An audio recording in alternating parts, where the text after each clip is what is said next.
Hi, and thanks for logging on to the Daily DVAR Halacha. And here's a brand new halacha for you, and it's for Thursday, the 14th day of May. Here we go.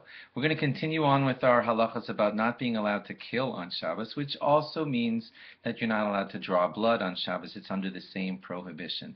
So let's say you are a medical person and you need to draw blood from someone. The general rule is that if they're not seriously ill, then drawing blood from them on Shabbos is not permitted. If they might be seriously ill, and you're only going to know it if you draw the blood, then in that circumstance, then you are allowed to draw the blood.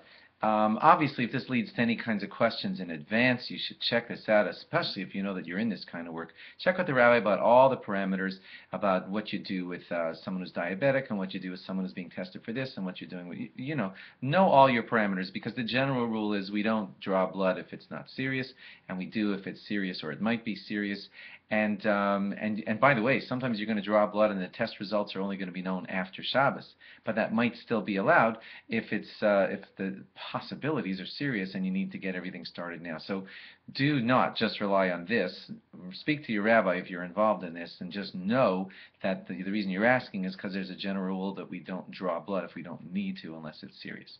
If a person wanted to suck blood out of his own wound, he's not supposed to do that on Shabbos. If a person has an abscess or a pimple, he's allowed to, if it's causing him pain, he's allowed to pop it and have the white pus come out, and that's going to be fine.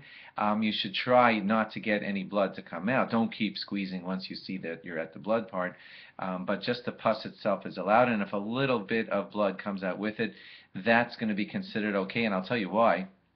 It's because we believe that whatever blood was in the abscess is blood that's sort of already been extracted from the body and was just sitting. It wasn't really flowing with the body blood, but was rather in the abscess. So if that happens to come out, it's fine. But if you are squeezing hard and you see that you've gotten all the pus out and you keep squeezing and you get fresh blood to come out, you should not be doing that, because now you're already getting to the blood that was absorbed in the body, and that's what you should not be doing.